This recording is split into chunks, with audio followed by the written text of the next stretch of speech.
Bonjour, je suis Giovanni et bienvenue sur la chaîne Motivateur de succès. Dans cette vidéo, nous allons explorer le secret de l'autocontrôle à travers les idées présentées dans le livre Habitudes atomiques. Commençons sans plus tarder.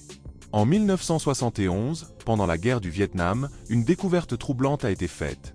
Plus de 15% des soldats américains en service étaient accros à l'héroïne. De plus, des recherches complémentaires ont révélé qu'au moins 35% des militaires présents au Vietnam avaient essayé l'héroïne et 20% en étaient déjà dépendants. Mais le problème était plus grave que prévu. Cette découverte a poussé le gouvernement à créer le Bureau d'action spéciale pour la prévention de l'abus de drogue, un projet destiné à promouvoir la prévention et la réhabilitation des membres dépendants et à les accompagner jusqu'à leur retour à la maison.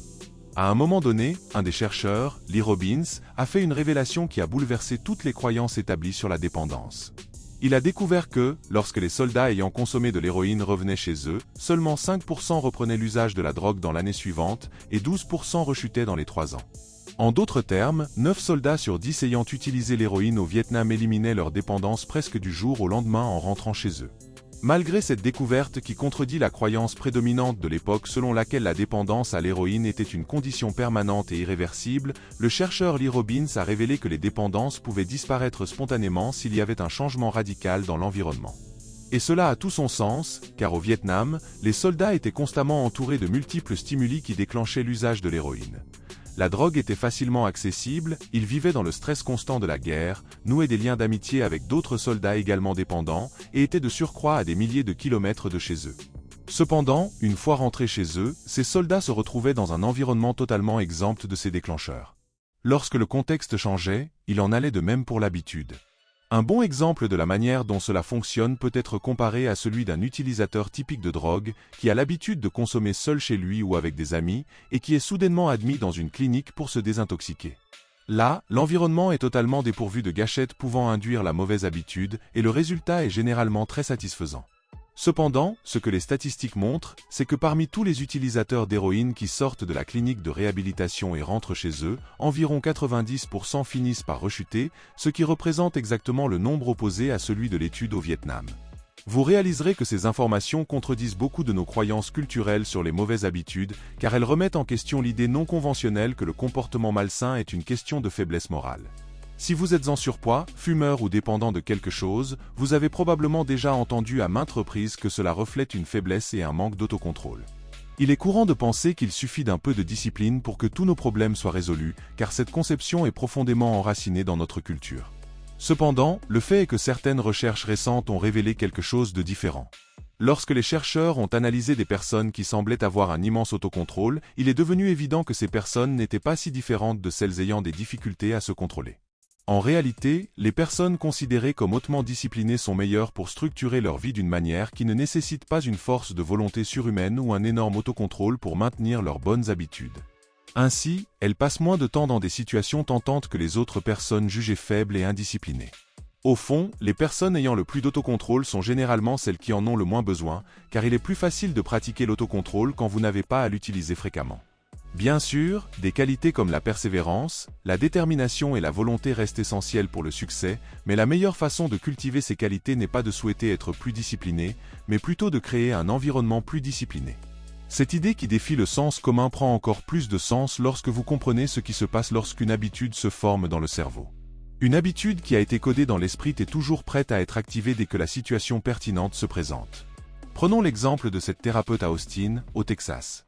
Lorsqu'elle a commencé à fumer, il était courant qu'elle le fasse en montant à cheval avec un ami. À un moment donné de sa vie, elle a arrêté de monter à cheval, a abandonné le tabac et est restée ainsi pendant plusieurs années. Des décennies plus tard, en reprenant les balades à cheval, elle a soudainement commencé à désirer une cigarette pour la première fois depuis des années. Autrement dit, les stimuli déclenchant l'envie de fumer étaient encore internalisés, elle n'avait simplement pas été exposée à eux depuis longtemps. Une fois qu'une habitude a été codifiée, le désir d'agir surgit chaque fois que les stimuli environnementaux réapparaissent. C'est l'une des raisons pour lesquelles certaines tactiques conventionnelles pour changer un mauvais comportement peuvent se retourner contre vous.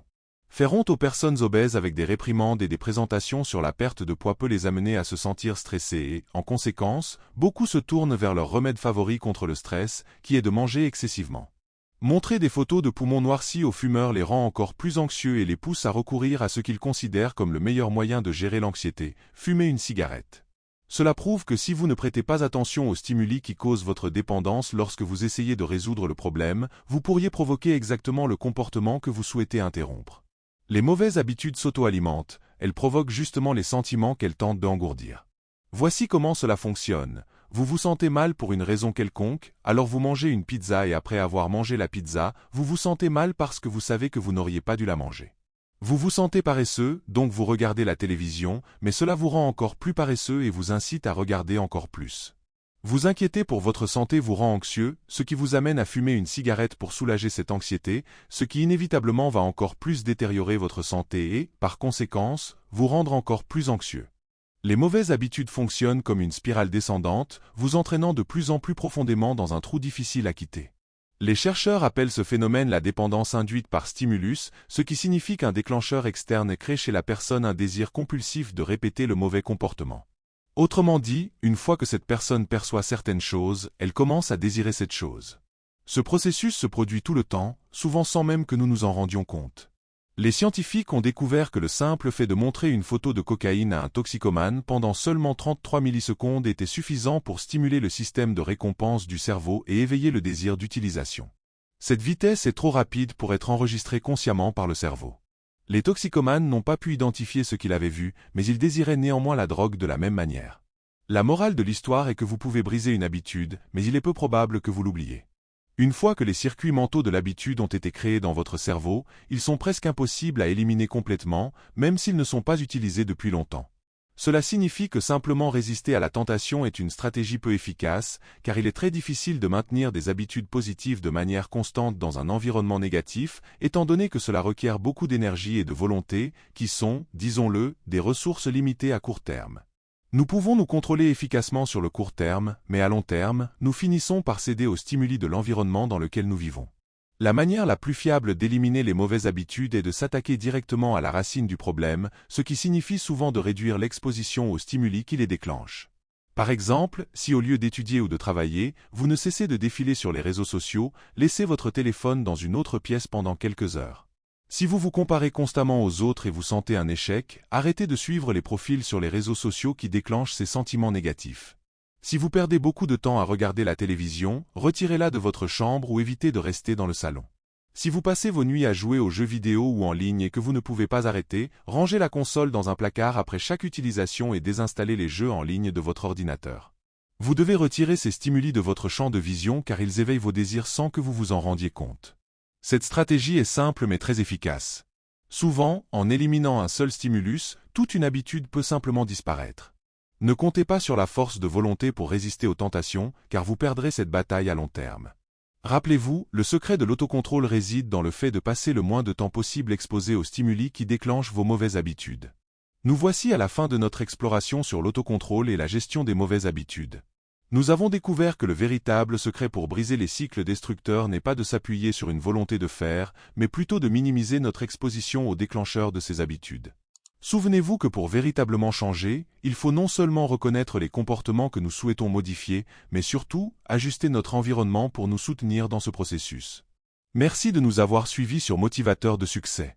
Si cette vidéo vous a éclairé, n'hésitez pas à la liker, à vous abonner à notre chaîne et à partager ce contenu.